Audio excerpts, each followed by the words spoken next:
नमस्कार. आचार्य अकॅडमीमध्ये तुमचं सगळ्यांचं स्वागत आहे. आज आपण प्रतिपदम संस्कृतम नावाचा महत्वाचा एक पाठ आहे, तो आज आपण पाहणार आहोत. इकडे सगळे लक्ष द्या. बऱ्याच मुलांच्या मनामध्ये प्रश्न असतात की नेमकं संस्कृत कशासाठी शिकायची. संस्कृत शिकत आहोत आता, आम्हाला ठीक आहे, आम्ही परीक्षेमध्ये पास होऊ, आम्हाला मार्क मिळतील, परंतु या संस्कृत भाषेचा आमच्या जीवनात पुढे काय उपयोग होईल. प्रश्न आहेत ना सगळ्यांच्या मनामध्ये. बऱ्याच लोकांच्या मनामध्ये प्रश्न असतात. याच प्रश्नाच्या उत्तर देण्यासाठी हा धडा तुमच्या पाठ्यपुस्तकामध्ये निवडलेला आहे. नेमकं संस्कृत भाषेचा कुठल्या कुठल्या क्षेत्रामध्ये कशा कशा पद्धतीने उपयोग होऊ शकतो ते त्या ठिकाणी सांगितलेलं आहे. ठीक आहे. आता हा जो पाठ आहे ना, एक संवादात्मक पाठ आहे. याच्या फक्त शब्दांकडे लक्ष द्या, जास्त काही लक्ष देऊ नका. ठीक आहे ना. ही काय स्टोरी नाही, काय नाही, फक्त एक संवाद आहे. विमानतळावरती काही माणसं बसलेली आहेत, काही मुली आहेत, काही मुलं आहेत, किंवा काही पुरुष आहेत, काही स्त्री आहेत, आणि यांच्यामधला जो संस्कृत भाषेविषयी असलेला संवाद तो या पुस्तकामध्ये आपल्याला पाहायला मिळणार आहे. पहिल्यांदा जे टायटल आहे त्याच्याकडे लक्ष द्या. टायटलच आहे प्रतिपदम संस्कृतम. प्रतिपदम म्हणजे पदोपदी. प्रतिपदम म्हणजे काय? पावलो पावली संस्कृत. तुमच्यापैकी मला कोण सांगू शकते की हा प्रतिपदम समास कोणता आहे? प्रतिपदम हा कोणत्या समासाचं उदाहरण आहे? आठवतंय का? आपण 4 समास शिकलो आणि कसे ओळखायचे होते ते पण सांगितलं. पावलो पावली त्याची उदाहरणं पण तुम्हाला दिली होती. प्रत्यहम, प्रतिदिनम असे उदाहरणं दिले. यथाशक्ती, यथामती. आठवतंय का? अव्यय भाव समासाचं उदाहरण आहे. लक्षात घ्या. थोडंसं मागचं विसरू नका, मागचं पण थोडंसं आठवणी ठेवा आणि मग पुढचं पहा. पदोपदी संस्कृत किंवा पावलो पावली संस्कृत असा याचा अर्थ आहे. आता थोडंसं त्याचं माहिती दिली या पाठाबद्दल ती पहा. संस्कृत भाषा भारतस्य ज्ञान भाषा वर्तते. संस्कृत भाषा ही भारताची ज्ञान भाषा आहे. काय आहे? वृत वर्तते म्हणजे असणे किंवा आहे. वर्तते म्हणजे काय? आहे. नवीन धातू माहिती झाला तुम्हाला. वर्तते म्हणजे काय? आहे, विद्यमान आहे असा अर्थ होतो त्याचा. म्हणजे होते असण्या, अजूनही ती ज्ञान भाषाच विद्यमान आहे. संस्कृते विद्यमानम ज्ञानम कालातीतम अद्यापि सुसंगतम च. आणि संस्कृत भाषेमध्ये जे ज्ञान आहे ना, त्याला काही टाइम लिमिट नाहीये. काही काही असतात ना, आपण हा टाइमलेस मेलोडी म्हणतो आपण, म्हणजे ज्या गाण्यांचा काही फिक्स काळ नाही, अमर गाणे म्हणतो आपण त्यांना. काही काही हिरो हिरोईन यांना टाइमलेस हिरो हिरोईन म्हणतात. म्हणजे काय, 50 वर्ष झाल्याच्या नंतर सुद्धा त्यांचं त्या क्षेत्रामध्ये दबदबा असतो, याला टाइमलेस म्हणतात. तसं संस्कृत भाषेतलं जे ज्ञान आहे ते टाइमलेस आहे.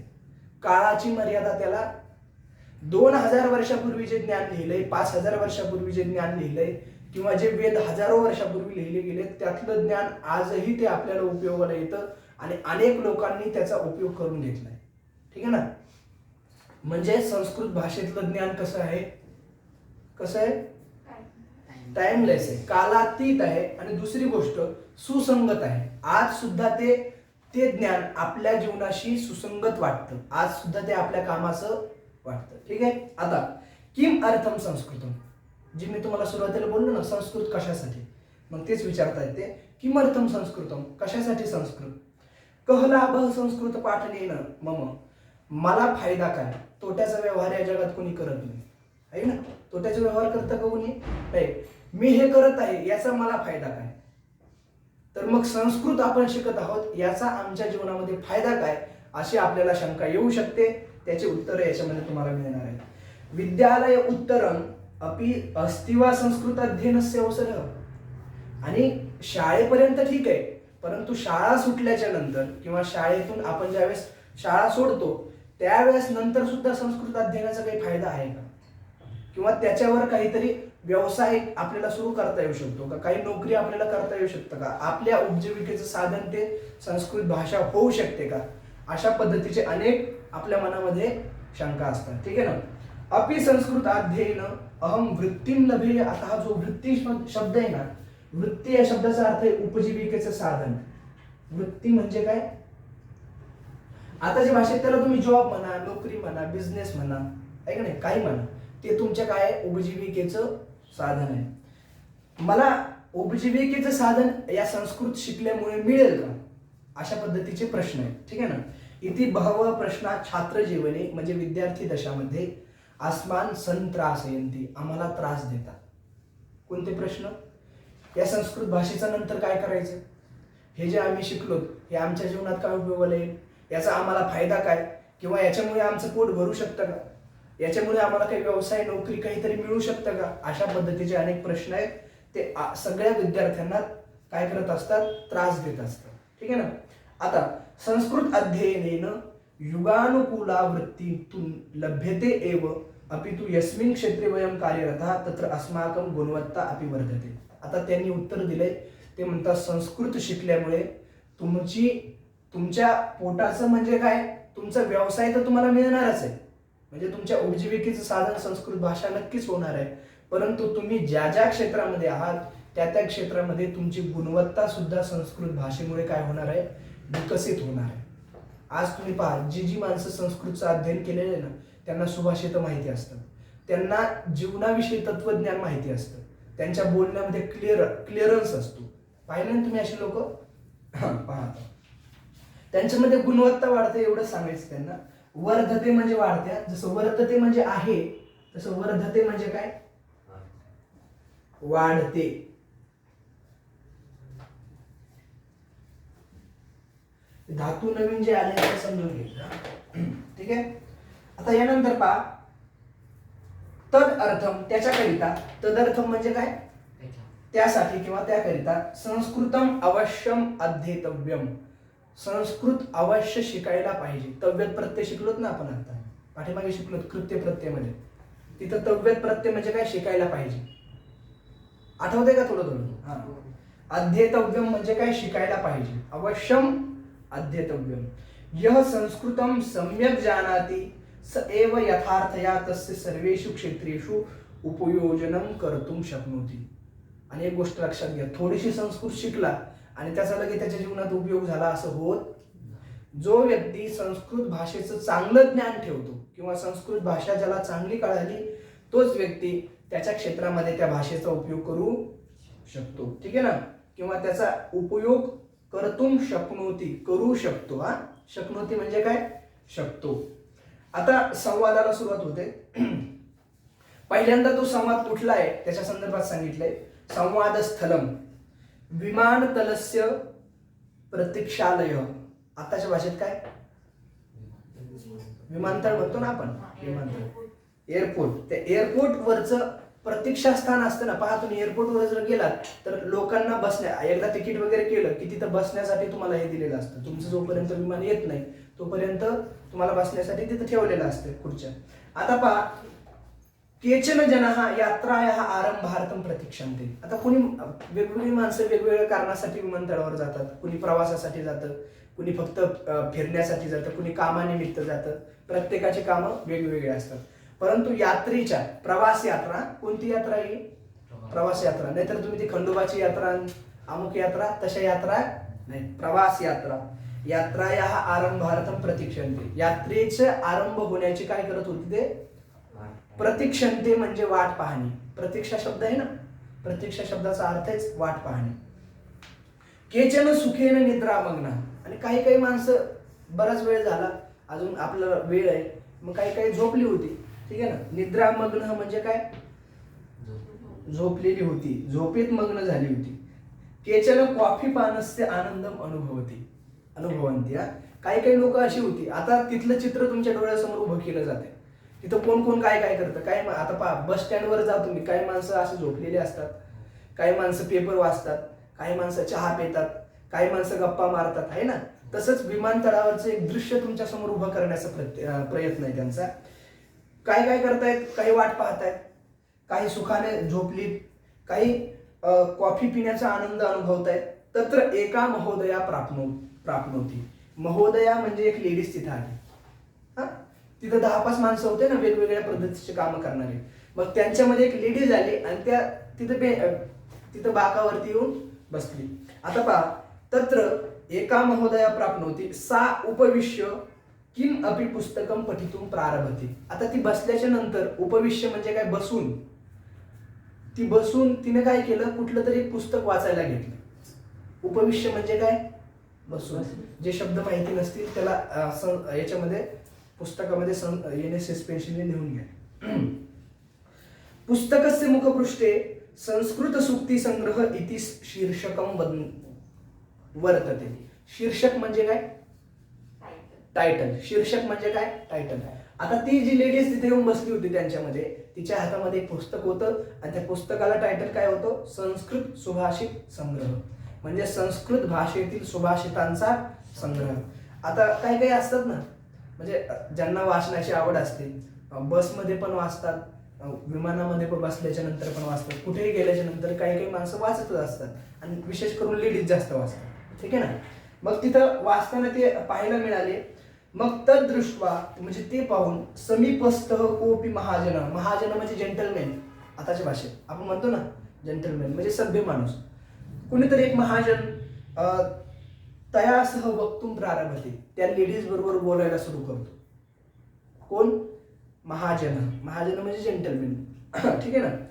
आता तो महोदय काय म्हणतोय, आता इथं पहा, आपण म्हणतो ना लेडीज अँड जेंटलमॅन, तसं संस्कृत मध्ये म्हणतात महोदय आणि महोदया.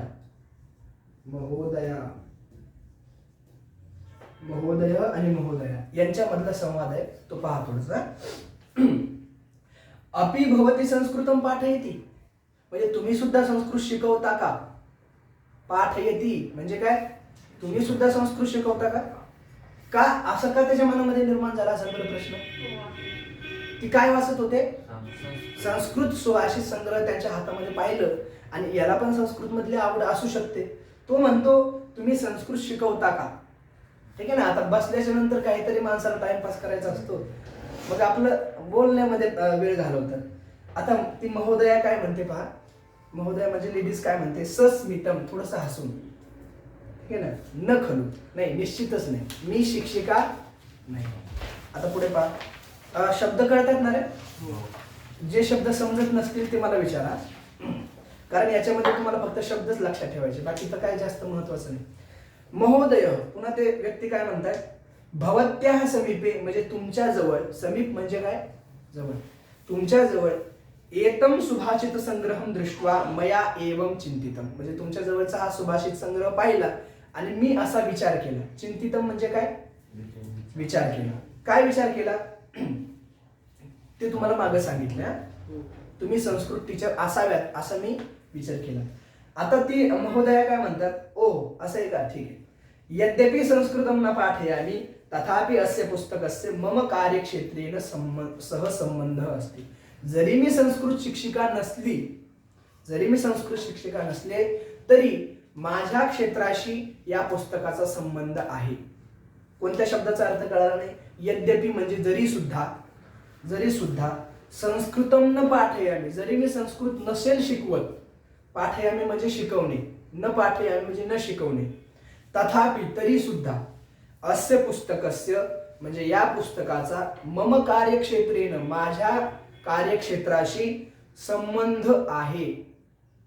सह म्हणजे बरोबर, माझ्या कार्यक्षेत्राबरोबर याचा काय आहे, संबंध आहे.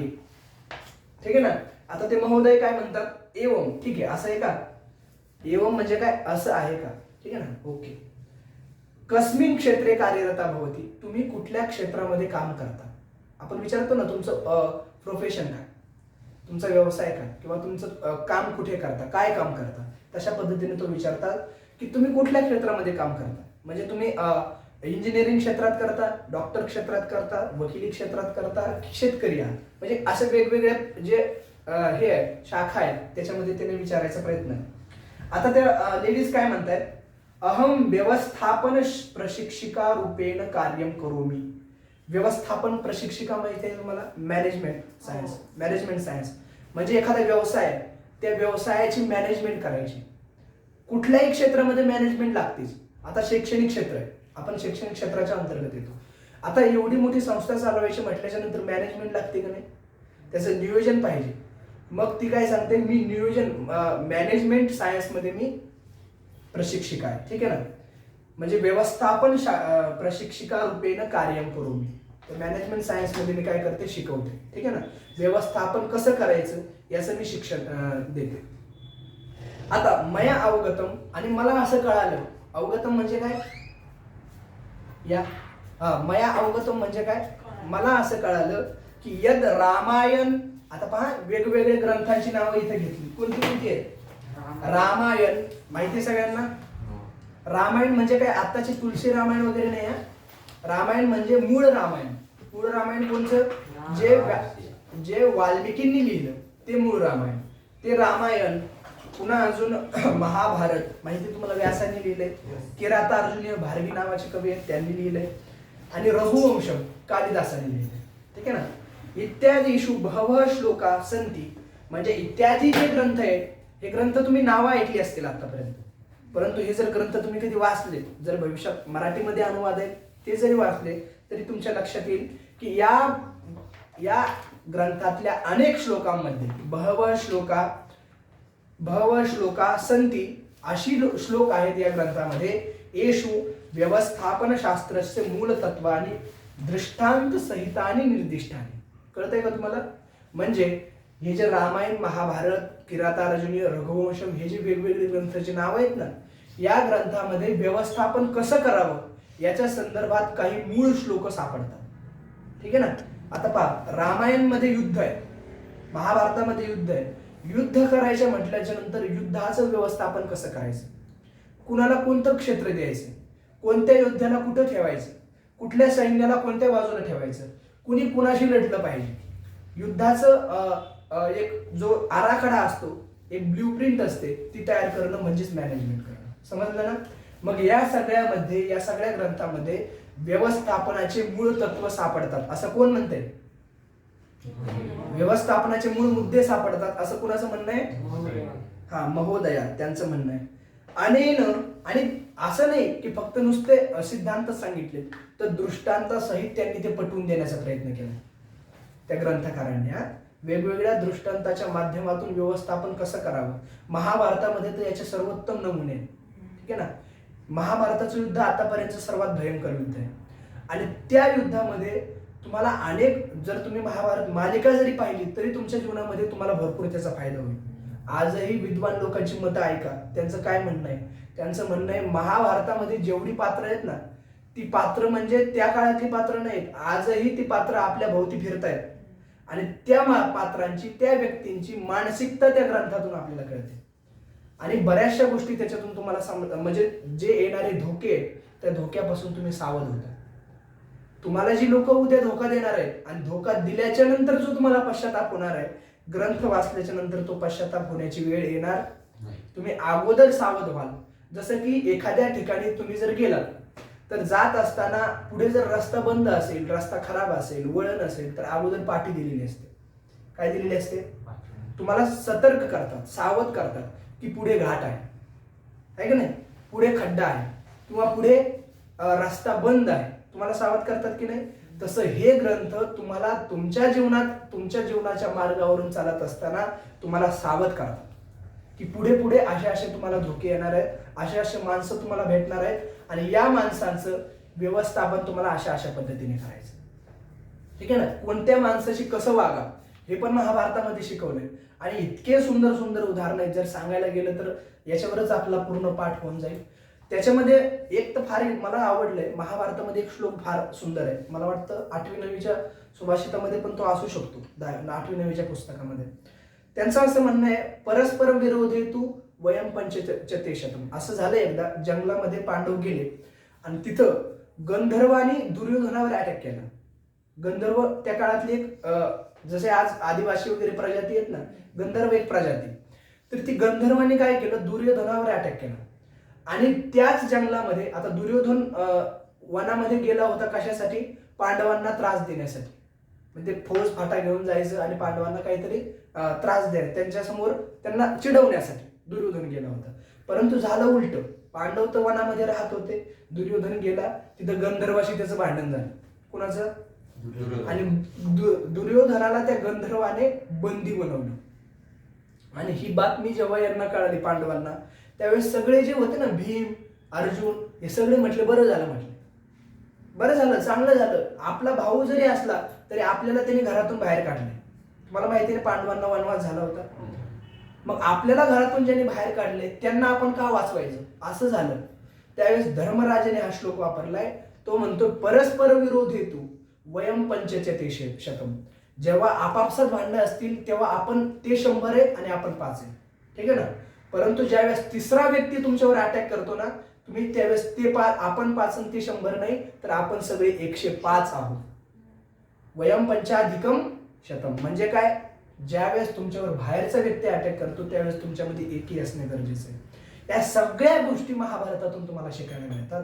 म्हणून महाभारत, रामायण, किरातार्जुन या ग्रंथांचा उपयोग फक्त आणि फक्त नुसतं अभ्यासासाठी नाही, तर त्या गोष्टी तुमच्या जीवनाशी अत्यंत निगडीत आहे. म्हणून संस्कृत भाषेचा हा फायदा आहे की ते ग्रंथ तुम्हाला तुमच्या जीवनाची दिशा दाखवतात. आणि दिशा एकदा दिसली ना, आपोआप तुमची दशा परिवर्तन होते, म्हणजे तुमची अवस्था बदलते. समजलं ना. म्हणून ती महिला सांगते की व्यवस्थापन शास्त्राविषयी या ग्रंथामध्ये वेगवेगळे श्लोक आहेत, ठीक आहे ना. आणि तुम्ही पहा तिथं आहे ना, घर कसं बनवायचं हे तिथं सांगितलेलं महाभारतामध्ये. लाक्षागृह निर्माण केलं म्हणजे अशा पद्धतीचं एक घर तयार केलं की ज्याला नुसती काडी लावल्याबरोबर ते पूर्ण घर भस्म होऊन जाईल. कधीतरी कल्पना करा कसं घर बनवलं असेल. हा, लाखेपासून घर बनवलं, ठीक आहे, त्याचा उद्देश काही असो, परंतु त्या काळात तशी लोक होती की ज्यांना त्याचं ज्ञान होतं घर कसं असावं. पुन्हा इंद्रप्रस्थ ऐकलंय ना, तिथं तर असं व्यवस्थापन सांगितलं जातं की जिथं पाणी दिसतंय तिथं जमीन, आणि जिथं जमीन दिसते तिथे पाणी, म्हणजे त्या काळातलं व्यवस्थापन तुम्हाला सांगतोय. आणि रावणाचं जे वर्णन केलंय ना रामायणामध्ये, वाल्मिकी रामायणामध्ये असं सांगितलंय, आज जसं दुकानामध्ये तुम्ही गेल्याच्या नंतर आतली आत लाईट बसवलेलं असतं, म्हणजे वरून काच फिट आहे आणि आत लाईटिंग बसवलेली असतात. ही जी संकल्पना आहे ही रामायणामध्ये. तुम्ही पहा रामायणामध्ये ज्यावेळेस रावणाच्या लंकेचं वर्णन केलंय ना, त्यावेळेस तिथं असं सांगितलंय की रावणाच्या ज्या पायऱ्या आहेत ना, चढायच्या पायऱ्या, त्या पायऱ्या स्फटिकाच्या बनवलेल्या होत्या आणि त्या स्फटिकाच्या आत दिवे लावलेले होते. स्फटिकाच्या आतून दिवे लावलेले होते आणि त्यांना अखंडित तेल पुरवठा सुरू होता, म्हणजे ते दिवे विझले नाही पाहिजे. आणि ते रात्री असे चमकत होते ऑटोमॅटिकली, म्हणजे त्याच्या पायऱ्याचं वर्णन केलंय. हे मी काय सांगतो तुम्हाला की संस्कृत भाषेतून हे तुम्हाला समजतं की याच्यामध्ये काय आहे. वाल्मिकी रामायणामध्ये हे तुम्हाला सांगितलेलं आहे, म्हणजे घराचं व्यवस्थापन कसं असावं किंवा घर कसं बांधावं, सगळ्या गोष्टी त्याच्यामध्ये आहेत. विषय वाढेल आपल्याला हे पाहायचं. एषा पद्धती मया स्वीकृता जनेर अपि अभिमता. ती लेडीज काय म्हणते, व्यवस्थापन शास्त्रामध्ये मला याचा उपयोग होणार आहे. कशाचा? संस्कृत भाषेचा मला उपयोग होणार आहे. आणि हीच पद्धत काय कुठं चाललंय आपलं, हा, अनेन काव्य माध्यमेन विषय प्रवेश सुगम भवती. हे जे काव्य सांगितलेत ना तुम्हाला आतापर्यंत, या काव्याच्या माध्यमातून विषय प्रवेश सुगम होतो. त्यांना काय करायचं होतं, व्यवस्थापन शिकवायचं होतं मुलांना. व्यवस्थापन शास्त्राच्या ते शिक्षिका आहेत आणि त्या म्हणतात हे जर ग्रंथ मी वाचले तर मला समजावून सांगताना शिकवताना याचा फायदा होतो, विषय प्रवेश करायला मला सोपं जातं, ठीक आहे ना. आता पहा एषा पद्धती मया स्वीकृता जनेर अपि अभिमता. आणि माझं मत असं आहे की लोकांनी सुद्धा ही पद्धती स्वीकारली पाहिजे. कळालं. आता अतः म्हणजे म्हणूनच मया पुनरेकवारं संस्कृत भाषायाः संस्कृत काव्यादीनांच अध्ययन प्रारब्ध. म्हणूनच मी पुन्हा एकदा संस्कृत भाषेचं अध्ययनाला काय केलेलं आहे, प्रारंभ केलेला आहे. समजलं ना. आता पहा तो महोदय काय म्हणतोय, अहो आश्चर्य, केवढं मोठं आश्चर्य. तो काय म्हणतोय, केवढं मोठं आश्चर्य आहे. शालाया अनंतरम खंडितम मम संस्कृत अध्ययनम. शाळा संपल्याच्या नंतर माझं संस्कृत शिकणं संपलं होतं, संस्कृतकडे लक्ष देणं थांबलं होतं. तद अपि अधुना एव पुन्हा आरब्धम. असं होतं ना कधी कधी, तुम्ही एखादा विषय सोडून दिलेला असतो, दुसऱ्या लोकांचं जर चांगलं झालं ते आपल्याला असं वाटतं अरे ते बंद केलं होतं ते आता आपण पुन्हा सुरू करू, ठीक आहे ना. तसं ज्यावेळेस त्या महोदयांचं जे संस्कृत मधला उपयोग त्यांनी सांगितला तो ऐकून याला पण वाटलं की आपलं जे अध्ययन खंडित झालं होतं, थांबलं होतं, ते आपण पुन्हा एकदा प्रारंभ करावा. असं कोणाला वाटलं. हा, आता लेडीज काय म्हणतात ते पहा. कथम कसं म्हणजे कशासाठी तुम्ही अध्ययन करणार आहात. आता त्यांच्यामध्ये चर्चा सुरू झाल्या. आता तो महोदय काय म्हणतोय पहा. वस्तुतः अहम वाणिज्य शाखया स्नातक. शब्दांचे अर्थ कळतात का? वाणिज्य शाखा कॉमर्स, कॉमर्स, ठीक आहे ना, बँकिंग क्षेत्र जास्त असतं. वाणिज्य शाखाया स्नातक. स्नातक म्हणजे पदवीधर, स्नातक म्हणजे काय? ग्रॅज्युएट. समजतंय का? स्नातक. आता विधी शाखाया पदवी अपि प्राप्ता मया. विधी शाखा या शब्दाचा अर्थ आहे लॉ. विधी म्हणजे काय? लॉ क्षेत्रातली सुद्धा मी काय घेतलेली आहे? पदवी घेतलेली आहे. सांप्रतम म्हणजे आता सुद्धा बहुराष्ट्रीय संस्थायाम, बहुराष्ट्रीय संस्थेमध्ये विधी विमर्शक रूपेण कार्यम करोमी. एक लॉचा एक विश्लेषज्ञ किंवा एक त्याचा विचारज्ञ म्हणून मी काय करतोय? काम करत आहे लॉ क्षेत्राशी संबंधित. समजलंय का? समजते का? आता तद अनुसृत्य, त्यालाच अनुसरून कौटिल्यम अर्थशास्त्रम. आता बँकिंग क्षेत्र आहे का नाही? वरती काय सांगितलं? व्यवस्थापन आहे, वाणिज्य शाखा आहे ना. मग बँकिंग क्षेत्रामध्ये तुम्हाला माहितीये कौटिल्याचं अर्थशास्त्रासारखं दुसरं कुठलं पुस्तक आम्हाला येऊ शकतं का? त्या अर्थशास्त्रामध्ये पैशाचं नियोजन कसं करायचं ते सांगितले. पैसा कसा आला पाहिजे, पैसा कसा वाढला पाहिजे आणि त्या पैशाचा कुठं उपयोग केला पाहिजे, या सगळ्याचा वापर करून तुम्हाला माहिती असेल चंद्रगुप्ताला चाणक्यानं, छोटासा चंद्रगुप्त, एक गुराख्याचं पोरग, कधीतरी कल्पना करा, आजपासून 2500 वर्षापूर्वीची घटना आहे, 2-2500 वर्षापूर्वीची. तर गुराख्याच्या पोराला उचललं आणि राजसिंहासनावर बसवलं. कुणी? चाणक्याने. चाणक्य असं म्हणतात दिसायला एकदम कुरूप होते, एकदम कुरूप होते. एकदा तर असं झालं, चाणक्याला राग का आला होता त्याचं पण कारण सांगतो. चाणक्य, जुन्या काळामध्ये ब्राह्मण भोजनाची परंपरा असायची, ब्राह्मणाला भोजन दिलं जायचं. तर मग चाणक्य तक्षशिला विद्यापीठामध्ये किंवा नालंदा दोन्हीपैकी एक असते, तक्षशिलामध्ये, तिथे शिकवायला होते. तर असं झालं की त्यांना एकदा ब्राह्मण भोजनासाठी त्या धनानंद नावाच्या राजाच्या दरबारामध्ये जेवायला बोलवलं. आता ते धनानंद थोडासा अहंकारी होता, घमंडी होता. आणि ज्यावेळेस ते बसले ना, त्यावेळेस ते पाहिलं त्यांना ब्राह्मणात बसलेलं आणि त्याचा चेहरा त्याला पाहावला नाही. कुणाला? आणि असं म्हणतात त्या धनानंदने त्याला उठून बाहेर काढून दिलं. त्या गोष्टीचा एवढा राग त्या माणसाने मनामध्ये धरला आणि त्या जातानाच त्याला तो पोरगा दिसला. कोण? गुराख्याचा पोरगा, चंद्रगुप्त, लहानपणी.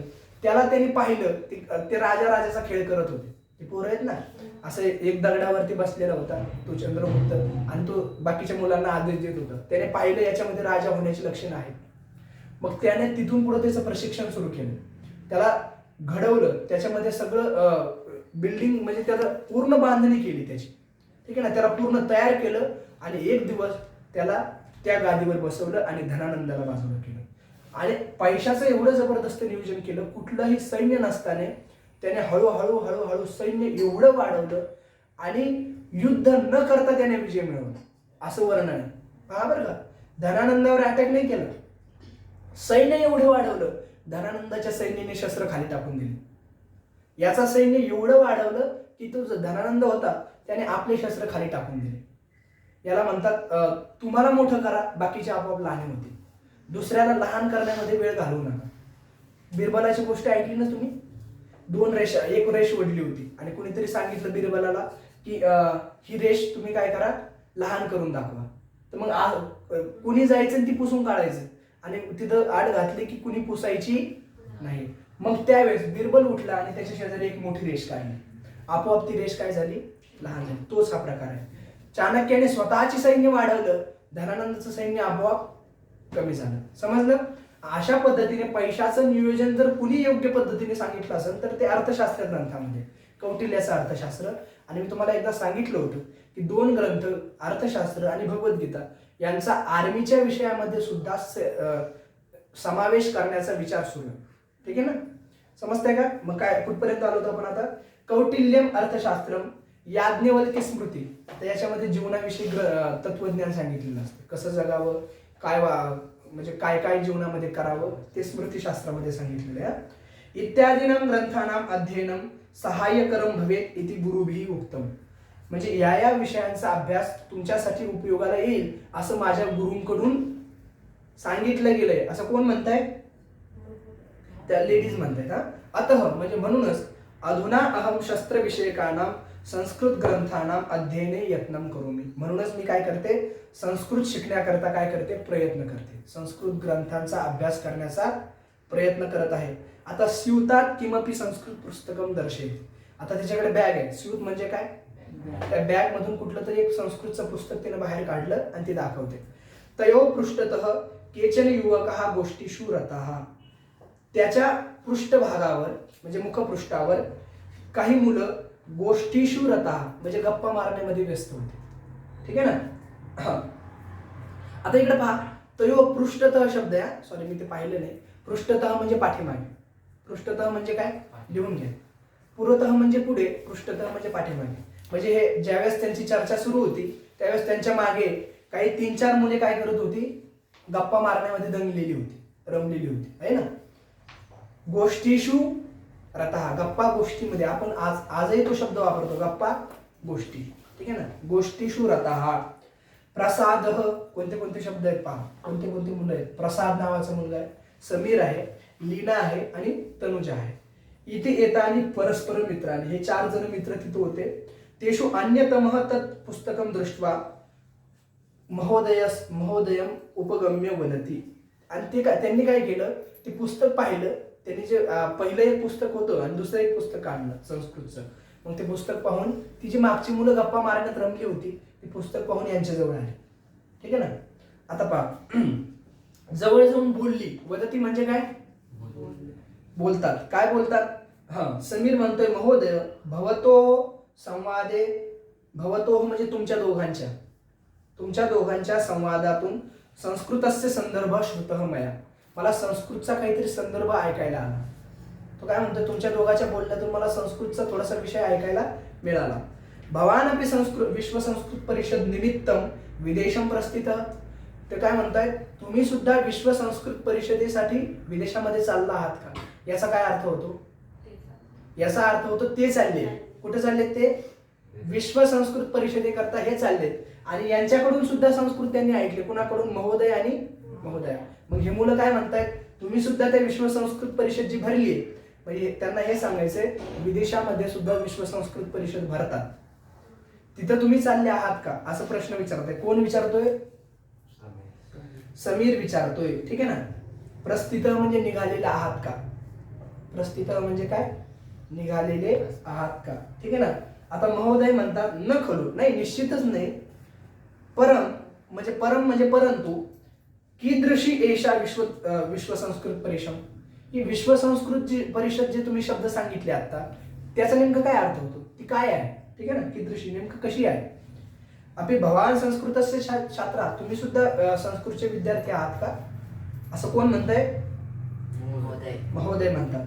हा, समीर म्हणतो आम. आम म्हणजे हो. आम म्हणजे काय? हो. ठीक आहे ना. अहम IIT अर्थात भारतीय प्रौद्योगिकी संस्थानम इत्यत्र संगणक अभियांत्रिकी इति विषयस्य छात्र. आता हे कळालं असेल तुम्हाला. IIT संगणक प्रौद्योगिकी संस्थानम या शाखेमध्ये मी काय आहे? Computer engineer. काय म्हणायचं त्यांना? Computer engineer. हा, ठीक आहे.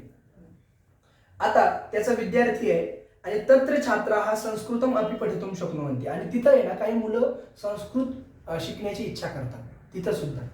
म्हणजे त्या क्षेत्रामध्ये सुद्धा काही मुलांची अशी इच्छा आहे की संस्कृत शिकलं पाहिजे. का शिकलं पाहिजे? त्याचं कारण तोच सांगतोय मुलगा. शक्नुवन्ति म्हणजे शिकू शकतात. अष्टाध्यायी इति व्याकरण शास्त्र विषयक.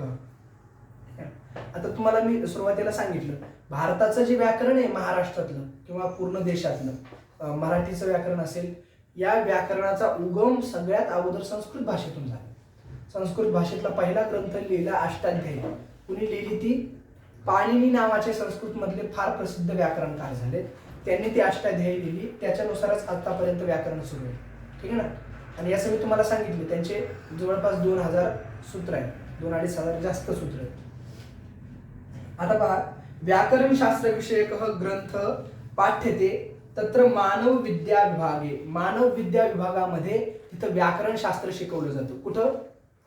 IIT मध्ये. आता पहा, अहम संस्कृत व्याकरणम संगणक शास्त्रम च इति विषयम अधिकृत्य संशोधन करोमि. संगणक शास्त्राला अनुसरून आणि व्याकरण शास्त्राला अनुसरून मी काय करत आहे? अधिक संशोधन करत आहे, अभ्यास करत आहे. ठीक आहे ना. समजते? असं कोण म्हणतंय? समीर म्हणतोय तद्विषयकम शोध निबंधम प्रस्तोतुम अहम परिषदे निमंत्रिता. आणि त्या विषयाच्या संदर्भात कोणत्या कोणत्या संगणक शास्त्राच्या संदर्भात व्याकरण भाषा व्याकरणशास्त्र कसं उपयोगाला येईल याच्या संदर्भात मी एक शोध निबंध एक PhD प्रबंध तयार केलाय आणि तो प्रबंध सादर करण्याकरता मला विश्व हिंदू नाही विश्व संस्कृत परिषदेमध्ये मला निमंत्रण दिलं गेलंय. असं कोण म्हणतंय? समीर म्हणतोय. लक्षात घ्या.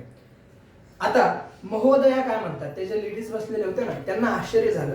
ते म्हणतात अहो आश्चर्य, केवढं मोठं आश्चर्य आहे.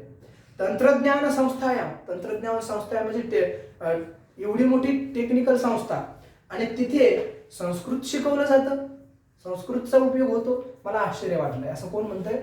महोदया म्हणतात. आता महोदय काय म्हणतात? महाविद्यालये संस्कृत अध्ययनम केवलम कला शाखया छात्रः कुर्वन्ति इत्यासीत मे मते. मला असं आतापर्यंत वाटत होतं फक्त आणि फक्त आर्टची जी मुलं आहेत, कला शाखेची जी मुलं आहेत तीच फक्त संस्कृत भाषा शिकतात की काय, असं माझा गैरसमज होता. असा माझा समज होता, पण आता कळालं की तो गैरसमज आहे. लक्षात आलं का ना? आता समीर काय म्हणतोय? तिष्ठ तू तावत, थोडा वेळ थांबा, तोपर्यंत थांबा. तरीही अवश्यम मेलयामी मे मित्रांनी जायचंय. तरीही अवश्यम मेलयामी मे मित्रांनी. तरी निश्चितच मी तुम्हाला माझ्या मित्रांची भेट करून देतो. तो एकटा आला होता ना, समीर एकटाच आला होता. तो म्हटला नक्कीच मी तुम्हाला माझ्या मित्रांची भेट पण करून देतो. येथे सर्वे अपि परिषदी सहभागीनं. आणि ही सगळी सुद्धा परिषदेमध्ये सहभागी झालेली आहेत. किती वेळ आहे आपल्याला?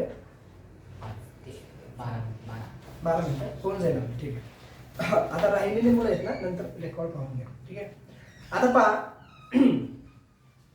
समीर काय म्हणतोय? थोडा वेळ थांबा, मी तुम्हाला माझ्या मित्रांबरोबर भेट घालून देतो, माझ्या मित्रांशी तुमची गाठ घालून देतो. असं कोण म्हणतंय? कोण कोण आहेत त्याचे मित्र? प्रसाद, लीना आणि तनुजा. ठीक आहे ना. येथे सर्वे अपि परिषदी सहभागीनं. आणि ही सगळी सुद्धा विश्व संस्कृत परिषदेमध्ये सहभागी झालेली आहेत. प्रसाद अग्रे आगत्य नमस्ते. प्रसाद, आता त्याच्यापैकी प्रसाद आला. अग्रे म्हणजे पुढे, पुढे येऊन काय केलं त्यांनी? आगत्य म्हणजे येऊन, पुढे येऊन, अग्रे आगत्य. नमस्ते काय करतोय? तो नमस्कार करतोय. आता नवीन माणसं भेटल्याच्या नंतर आपण काय करतो? नमस्कार करतो ना सुरुवातीला, तसं नमस्कार केला त्याने. अहम रसायनशास्त्रस्य छात्र. आता हा जो विषय आहे ना फार महत्वाचा विषय आहे. तुम्हाला एक अजिबात कल्पना नसेल, भारतीय रसायनशास्त्रात हे तुम्हाला वेदापासून चालत आलेले आहे. संस्कृत भाषेमध्ये रसायनशास्त्राविषयी अनेक प्रयोग सांगितलेले आहेत आणि त्याचे नागार्जुन नावाचे फार मोठे ऋषी आहेत आणि त्यांनी ते रसायनशास्त्र सोनं बनवण्याची संकल्पना त्यांनी तयार केली. इतर धातूंपासून त्याच्यामध्ये मिश्रण करून त्याच्यापासून सोनं बनवता येऊ शकतं हे त्या ग्रंथामध्ये लिहिलंय. आता त्याच्यावर अजून संशोधन सुरू आहे आणि अजून होईलच भविष्यात. आणि तुम्हाला माहिती आहे का नाही मला माहिती नाही, स्टील आहे ना, स्टील म्हणजे लोखंडाला आणि अजून कुठला तरी एक धातू त्याच्यामध्ये मिसळून स्टील तयार केलं गेलं. हे जे स्टील जगाला दिलं हे भारताने दिले, माहिती आहे तुम्हाला. आणि हे आजपासून नाही, 2500 वर्षापूर्वीपासून भारतामध्ये स्टील बनवलं जाते. समजतंय का? स्टील बनवलं जाते. त्या काळामध्ये तलवारी बनवल्या जायच्या त्याच्या आणि सगळ्यात जास्त मागणी भारताकडे असायची, कारण इथं स्टील. आता नंतर त्याचे कारखाने सगळीकडे झाले, परंतु ती जी टेक्निक होती ना ती भारताने दिलेली आहे आणि ती दिली संस्कृत ग्रंथांच्या आधारातून. रसायनशास्त्र समजतंय का? आज जे एवढं मोठं बदल झालाय इन्फ्रास्ट्रक्चर मध्ये, म्हणजे सगळे पुलं वगैरे सगळीकडे स्टील वापरलं जातं आहे ना. स्टील शिवाय कुठे काही काम होतात? सगळीकडे स्टील वापरलं जातं. मजबूतता निर्माण झाली त्या स्टीलमध्ये आणि ते बनवलं गेलं फक्त भारतामध्ये सगळ्यात अगोदर. म्हणून भारताकडे स्टीलची सगळ्यात जास्त मागणी होती आणि ते संस्कृत ग्रंथाच्या आधारे ते बनवलं गेलं. याच्यासाठी मी तुम्हाला सांगतो. रसायनशास्त्र काय सांगतायत ते? अहम रसायनशास्त्रस्य छात्र. तो म्हणतो मी रसायनशास्त्राचा विद्यार्थी आहे आणि प्राचीन भारतीय रसायनशास्त्र मिती मम संशोधन क्षेत्र. प्राचीन भारतीय जे रसायनशास्त्र होतं ते माझ्या संशोधनाचं क्षेत्र आहे आणि माझं तर MA मध्ये मला विषय होता रसायनशास्त्र. त्याच्यामध्ये ना म्हणजे भरपूर प्रकारचे रसायन त्यांनी मिश्रण केलेले आहेत. ते नागार्जुन आहेत, वराहमिहिर आहेत, वेगवेगळे रसायनशास्त्रज्ञ आहेत त्याच्यामध्ये. त्यांनी वेगवेगळ्या पद्धतीने रसायनं कशी तयार करायची त्याच्यामध्ये त्यांनी पूर्ण प्रोसेस दिल्या. असं नाही नुसतं रसायनाचं नाव लिहिले, प्रोसेस दिली पूर्ण, म्हणजे त्याचा पूर्ण बायोडाटा दिला, कसं कसं बनवायचं, किती वेळ ठेवायचं आणि त्याला कसं हे करायचं, सगळं त्यांनी किती वेळ तापवायचं ते सगळं सांगितलेलं आहे. ठीक आहे ना, काय जास्त तुम्हाला त्याच्याशी घेणं देणं नाही. तद्विषयक हा ग्रंथ संस्कृत भाषा लिखित, आणि त्याच्या संदर्भाचे जे ग्रंथ आहेत ना रसायनशास्त्राच्या, ते कोणत्या भाषेत आहेत? संस्कृत भाषेमध्ये लिहिलेले आहे. शालायाम यत् संस्कृत अध्ययनं कृतं तस्य उपयुक्तता अहम अधुना अवगच्छामि. शाळेमध्ये जे आम्ही संस्कृत शिकलेलो आहोत त्याची उपयुक्तता, त्याचं इम्पॉर्टंट, त्याचं महत्त्व आता आम्हाला कळायला लागलं. त्याचं कुठं उपयोग करायचं हे आता आम्हाला कळायला लागलं. ठीक आहे ना. लीना काय म्हणते, आता मुलगी आहे, अहम अपि भाषाशास्त्रम अधीत्य, म्हणजे मी भाषाशास्त्र शिकून, आदित्य म्हणजे शिकून, आदित्य म्हणजे काय, अध्ययन म्हणजे शिकणे आणि आदित्य म्हणजे शिकवून. ठीक आहे ना. भाषाशास्त्र शिकून बेंगलोर इत्यत्र, बेंगलोर माहिती आहे आता बंगळुरू म्हणतो आपण त्याला, बँगलोर म्हणतो. ठीक आहे ना. तिथं सॉफ्टवेअर क्षेत्रे भारतीय भाषा विश्लेषक रूपेण कार्यम करून, भारतीय भाषा विश्लेषकांच्या रूपामध्ये मी काय करते, कार्य करत आहे. ठीक आहे ना. संस्कृतस्य ज्ञानम आधुनिक भारतीय भाषाणां विश्लेषणे अतीव सहाय्यकरम भवति इति मे अनुभव. आणि माझा असा अनुभव आहे की संस्कृत भाषेचा जो अभ्यास आहे तो आधुनिक भाषांच्या विश्लेषणासाठी फार उपयोगाला येऊ शकतो. समजते ना. संस्कृत भाषेचा ज्याचा अभ्यास आहे ना त्याला हिंदी भाषेचा सुद्धा विश्लेषण करता येऊ शकतं, मराठी भाषेचं तर त्याला येऊ शकतं, कारण या सगळ्या भाषा संस्कृतोद्भव आहे. म्हणजे यांच्यामध्ये बरेचसे शब्द जसेचे तसे संस्कृत मधून आलेले आहेत. समजलं ना. म्हणजे भाषा विश्लेषणासाठी सुद्धा संस्कृतचा उपयोग होतो. सहाय्यकरम भवति इति मे अनुभव. ती म्हणते मी असं ऐकलं नाही, हा माझा वैयक्तिक अनुभव आहे. कोण म्हणते असं? लीना म्हणते. आता तनुजा काय म्हणते, पार्श्वनिवेदनम इति मे व्यवसाय, अँकरिंग. ठीक आहे ना. पार्श्वनिवेदनम म्हणजे काय, अँकरिंग किंवा जे न्यूज अँकर असतात है ना, तिचं काय म्हणणं आहे, मी निवेदक आहे, हा माझा व्यवसाय आहे. आणि संस्कृत श्लोकादीनां पठनेन शब्दोच्चारणस्य उत्तम अभ्यास भवति. तिचं काय म्हणणं आहे, संस्कृत शब्दांचा जर अभ्यास केला किंवा संस्कृत श्लोक जर पाठ केली तर तुमच्या वाणीमध्ये स्पष्टता निर्माण होते. काय निर्माण होते? तुमच्या वाणीमध्ये एक स्पष्टता तयार होते, तुमच्या वाणीला एक फ्लो निर्माण होतो, एक सतत बोलण्याची सवय तुमच्या वाणीला लागते, एक धार तुमच्यामध्ये येते. कशामुळे येते? कशामुळे येते? संस्कृत भाषा शिकल्यामुळे येते. लक्ष द्या थोडस. आता पहा, तेन अभिनय निवेदने च प्रभाव वर्धते. आणि या गोष्टीमुळे अभिनय करण्यामध्ये आणि निवेदन करण्यामध्ये, म्हणजे कुठलीही गोष्ट निवेदन करण्यामध्ये काय होतो, प्रभाव वाढतो. कशामुळे? संस्कृत श्लोकाच्या पाठनाने, अभ्यासाने, वाचनाने. ठीक आहे ना. सांप्रतम कलाक्षेत्रे कार्यरतः अस्मासु केचन भरतमुने नाट्यशास्त्रस्य अध्ययनं कुर्वन्ति. आणि आता कलाक्षेत्रामध्ये कार्यरत असणारे आमच्यातील काही मुलं, भरतमुनी माहिती आहेत का तुम्हाला? आता जे पिक्चर आहे ना, पिक्चर, ही जी पिक्चर संकल्पना आहे पूर्वी नाटकातून आलेली, माहिती आहे तुम्हाला? पहिले नाटकं केले जायचे आणि नाट्यशास्त्राचे जनक म्हणजे कोण आहेत? त्यांचा फार मोठा ग्रंथ आहे नाट्यशास्त्र. ठीक आहे ना. भरतमुनी सगळ्यात अगोदर लोकांसमोर, म्हणजे आता आपण म्हणतो ना दादासाहेब फाळकेचा पहिला चित्रपट राजा हरिश्चंद्र, तसं पहिलं नाटक कुणी सादर केलंय? भरतमुनी. आणि नुसतं नाटक नाही, त्यांनी सांगितलं नाट्यगृह कसं असावं, त्यांची वेशभूषा कशी असावी, ऑडियन्सना म्हणजे कुठल्या दिशेला त्यांना बसवलं पाहिजे, नाट्यगृहाचं अंतर किती असलं पाहिजे, तिची साईज किती असलं पाहिजे, सगळं त्यांनी सांगितलं. तुम्ही नाट्यशास्त्र पाहून घ्या, त्याचं पण आम्हाला ईमेल होतं. ठीक आहे ना. नाट्यशास्त्रस्य अध्ययनं कुर्वन्ति. समीर काय म्हणतोय आता, भो भारतीय विद्यायाः नाम भारतीय तत्वज्ञान, योगशास्त्र, इतिहास, स्थापत्यादि शास्त्राणाम अध्ययनाय विदेशेषु अपि नैके जना उत्सुकाः. आणि एक गोष्ट लक्षात घ्या, भारतीय विद्या म्हणजे काय? भारतीय तत्वज्ञान, भारतातलं योगशास्त्र. तुम्हाला माहिती आहे आज सगळीकडे जगभरात योगा सेंटर उभा राहिले आहे ना, सगळीकडे ते योगा क्लास सुरू झाले. कशामुळे? आणि योगशास्त्र भारताची देण आहे. समजतंय ना.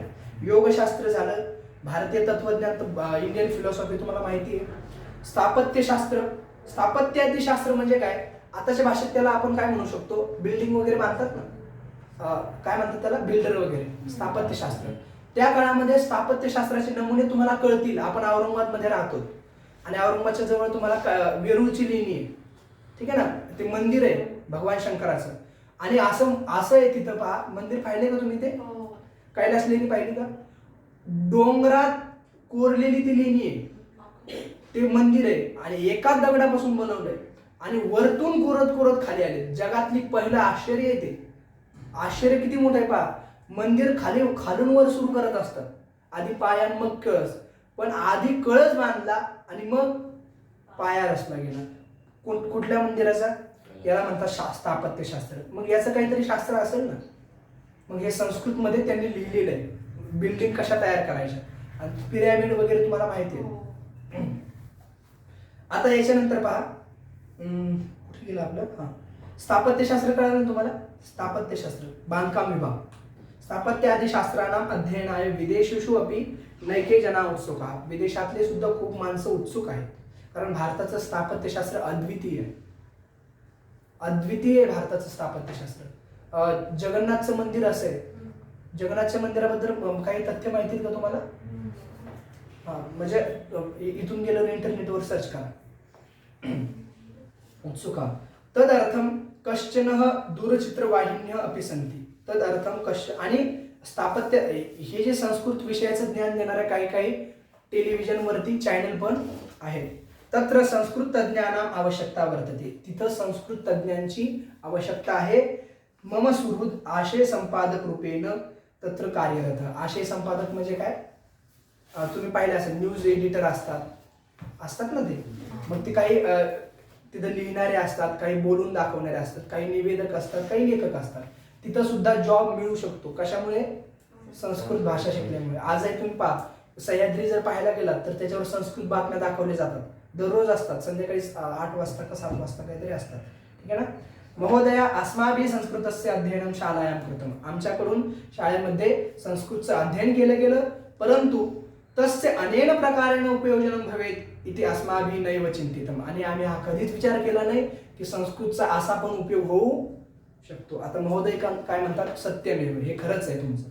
आणि शेवटी लीना म्हणते, यस्मिन् कस्मिन् अपि क्षेत्रे वयं वृत्त्यर्थं कार्यरतः स्याम तत्र संस्कृत ज्ञानम अस्मत्कृते विशेष अर्हता भवति. ज्या ज्या क्षेत्रामध्ये आम्ही काम करत असू त्या त्या क्षेत्रामध्ये यस्मिन् कस्मिन् अपि म्हणजे ज्या कोणत्या क्षेत्रामध्ये, यस्मिन् म्हणजे ज्या, कस्मिन् म्हणजे कोणत्या सुद्धा क्षेत्रामध्ये आम्ही कार्यरत असू द्या.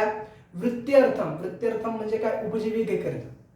वृत्त्यर्थम कार्यरतः, कार्यामध्ये रमलेलो आहोत, तिथे संस्कृत भाषेचं ज्ञान अस्मत्कृते म्हणजे आमच्यासाठी विशेष अर्हता भवती.